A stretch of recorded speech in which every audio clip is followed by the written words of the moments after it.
Welcome to our explainer, where we dive into the wild world of government policy, which lately feels a lot like a roller coaster designed by a toddler.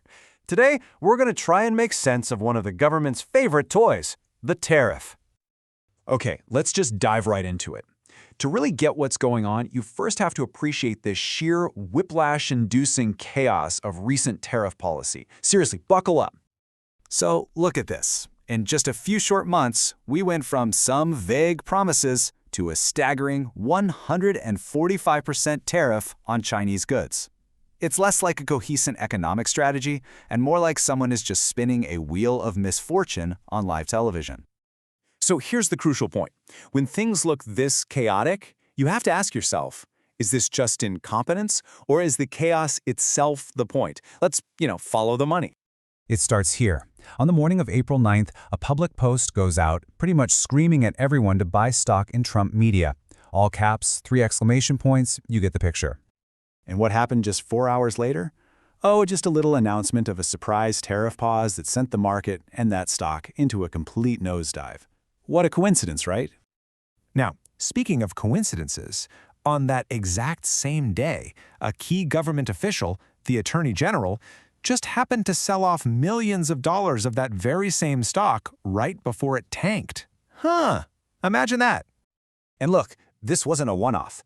If you rewind back to 2018, another friend of the administration magically dodged a $31 million loss by selling off steel-related stock right before a surprise steel tariff. It's almost like some people have a crystal ball.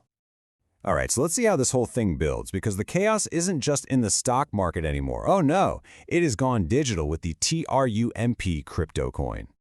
And this chart, wow, this brilliantly illustrates the outcome.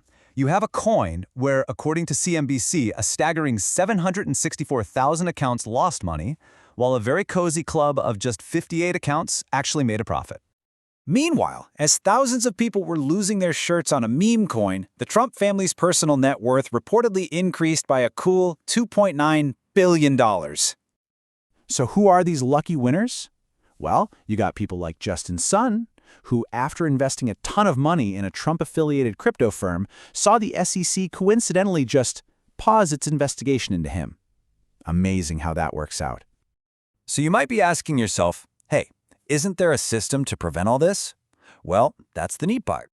See, since returning to office, the administration has been systematically removing the referees, firing inspectors general from more than a dozen agencies, pausing bribery investigations. It's really hard to get a penalty when there are no refs on the field. And this next move is just brilliant. Using digital assets, crypto donations from foreign entities, to potentially bypass the U.S. Constitution's rules against taking money from foreign governments, it's a classic. So let's see how this all connects back to you, the humble citizen and taxpayer. Who's picking up the tab for all this?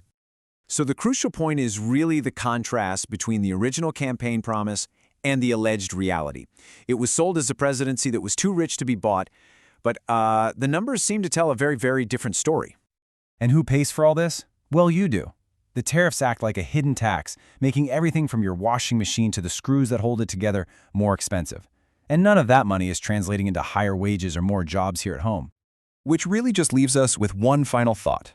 When the government starts to operate less like a government and more like a high-stakes casino, you have to ask yourself, who's really winning?